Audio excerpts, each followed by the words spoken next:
ప్రతి ఉదయం దేవుని వాగ్దానం అనే కార్యక్రమానికి ప్రేమతో మిమ్మల్ని ఆహ్వానిస్తుంటున్నాను.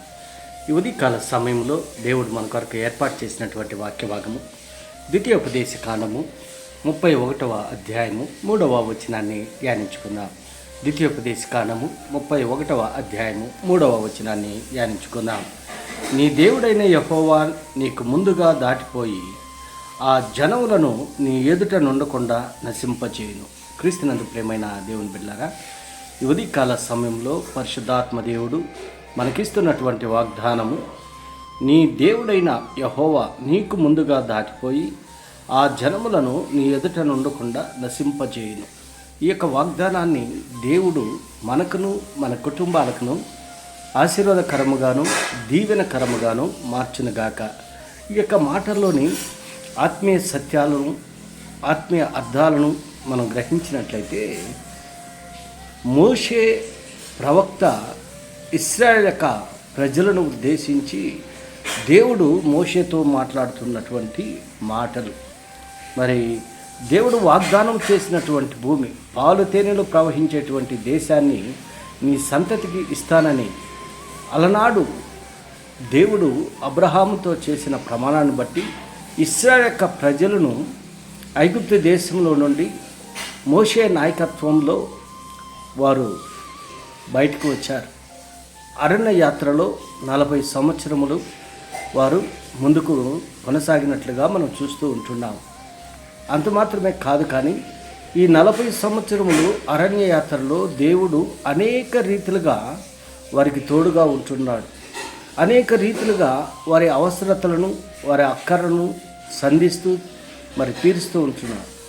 అయినా కూడా ఇశ్రాయేలు యొక్క ప్రజలు దేవుని పైన సనుగుకొనటము ప్రారంభించారు.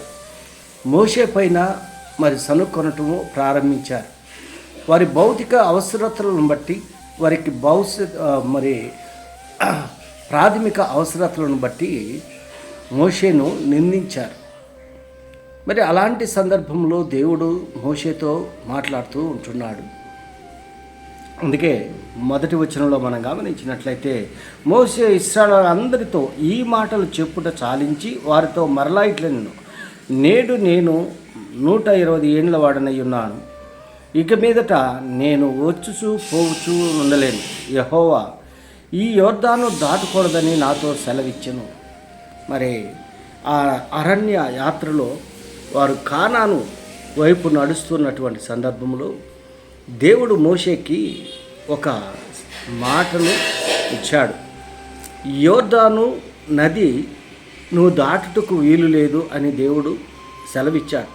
అందును బట్టి మరి ఇశ్రాయేలు యొక్క ప్రజలను నడిపించేదానికి, వారికి తోడుగా ఉండేదానికి మరి మోషే తదనంతరము యెహోషువకు ఆ బాధ్యతను అప్పగించాడు దేవుడు.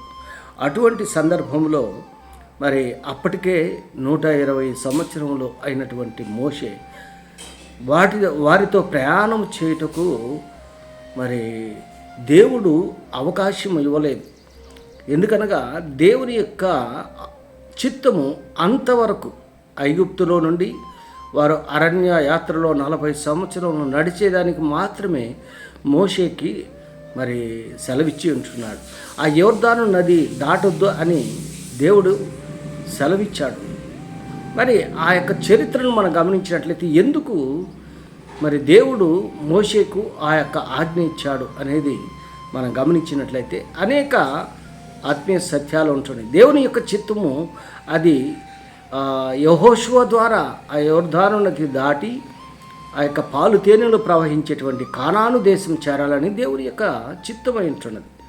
దాని ప్రకారమే ఇక్కడ ఆ కానాను దేశంలో ఉన్నటువంటి కానానీలే కానీ అనేక మంది మరి దేవునికి విరోధమైనటువంటి ప్రజలు.